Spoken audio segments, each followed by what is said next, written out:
Bonjour. J'espère que vous allez bien, malgré cette petite heure de sommeil perdu. Nous nous retrouvons afin de faire une rapide petite présentation de Enzoy. Donc, là, nous sommes dans le logement de mon personnage. On peut se déplacer comme on veut.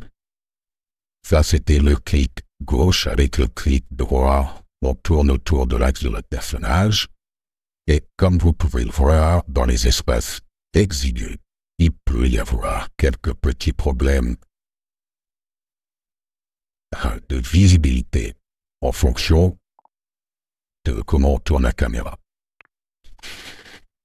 Pour l'instant, je n'ai pas eu de bug.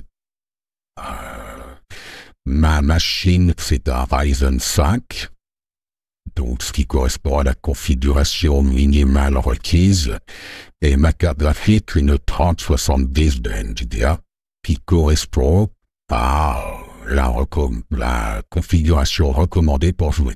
Donc, ma machine se trouve dans la fourchette basse de ce qu'il faut avoir pour jouer à Enzoy.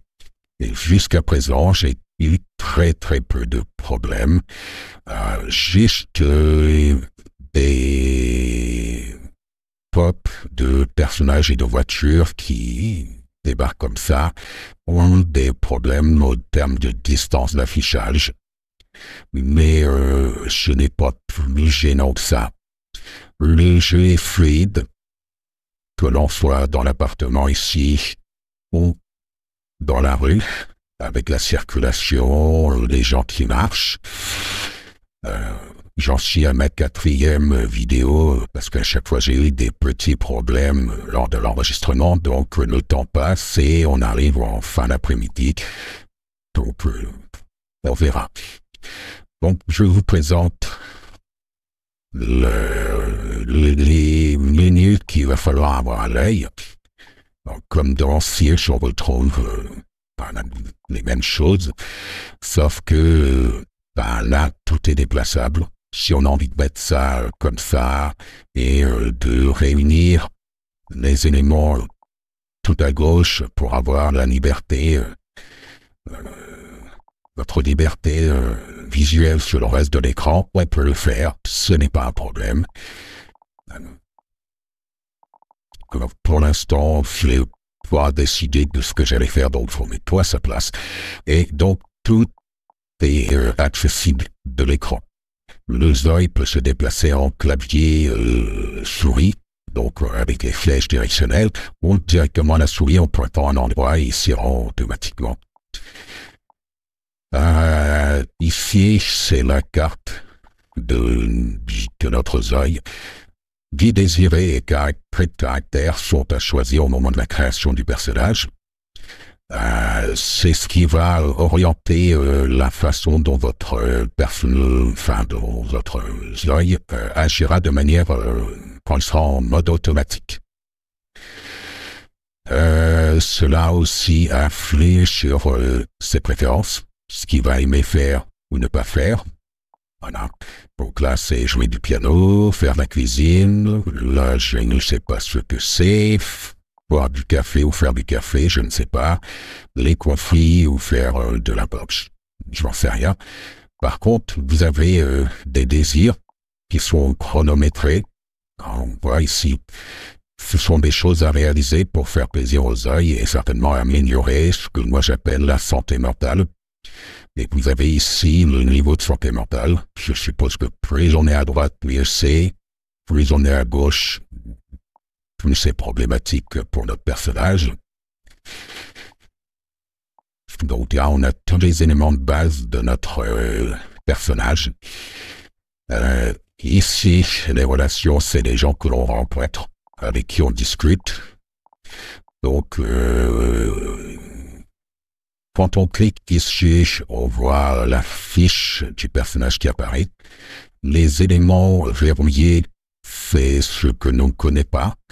Sinon, on a les informations qui apparaissent.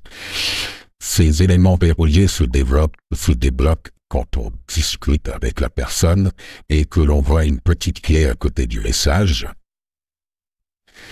J'essaierai vite fait d'aller dans la rue tout à l'heure pour discuter, pour vous montrer cette partie-là du gameplay. Sinon, vous avez ici donc la guine et tous les icônes représentent des endroits où vous pourrez avoir des activités. Alors ça, c'est censé être des métiers, je suppose. Donc là, la supérette pour faire du commerce, des métiers, là, la caserne de pompiers, le traiteur de downtown. Tout ce qui est bleu, ce sont les logements, les logos comme ça. Et quand vous avez des petites barres de couleurs, comme ici, c'est des gens qui habitent. Et ça, ce sont des lieux où vous pouvez avoir des activités qui vont arriver. Et ça, ces activités, vous pouvez les voir sur votre téléphone portable, qui nous sert absolument à tout. À faire vos études ici, à trouver un travail ici, à acheter une voiture et l'entretenir là. Ça, c'est les contacts que vous avez. Là, c'est votre programme, c'est donc votre emploi du temps. Alors, donc moi, j'ai 3 jours de travail, entre 9h et 15h, le mardi, mercredi, jeudi. Les autres jours, c'est disponible. Vous pourrez déplacer, normalement, à loisir, les activités. Alors, vous pouvez agrandir, réduire, et vous pouvez supprimer le programme, enfin des choses comme ça. Voilà. Je pense que c'est bon pour les bases du jeu. Donc, je vais remettre en cercle en activité. Et je vais essayer d'aller en ville pour avoir une interaction. Comme vous voyez, ici, c'est difficile. On a des éléments de décor qui empêchent la visibilité. Mais bon, c'est pas plus gênant que ça quand on le sait et qu'on arrive à gérer. Allez, hop. Vous voyez, en ville, il y a quand même de l'affichage, un peu de vie, un peu d'activité. Vous avez des éléments seuls comme ça. Vous cliquez dessus et ça vous permet de savoir ce que vous pouvez faire comme interaction. Alors, comme je vous disais, il y a des pop parfois intempestifs, mais bon, ça correspond à la machine, au fait que la machine n'est pas ce qu'il y a de plus puissant. Alors, voilà. Alors, suivant les heures de la journée, les lieux sont plus ou moins peuplés. Alors là, regardez, vous allez voir les éléments de décor qui apparaissent. Voilà, donc les éléments de décor dont je vous parlais, vous avez ça. Vous cliquez dessus et vous savez ce que vous pouvez faire.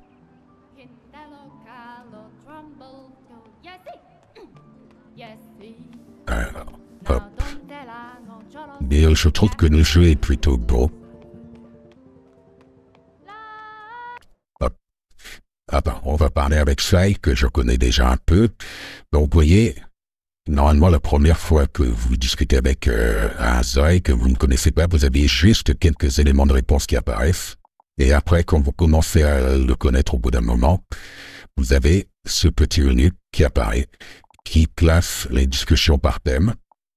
Et quand vous cliquez dessus, voilà, vous obtenez des conversations qui permettent, comme celle-ci, de déverrouiller les petits cadenas que vous avez dans le menu, comme j'ai montré ici.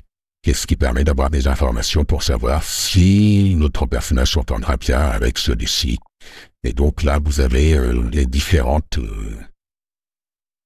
choses. Donc ça, c'est l'amitié, pour savoir si on est bon copain ou pas. père, je pense que c'est au niveau professionnel, puisqu'on voit collègues, associés, rivaux et tout ça, et évidemment, l'amour, pas. Voilà. C'était une rapide petite présentation de Zoï, enfin de Zoï, histoire de montrer à Itfi, entre autres, ce qu'est ce jeu, comment il tourne sur ma machine, qui n'est pas exceptionnel, mais qui est pas mal quand même.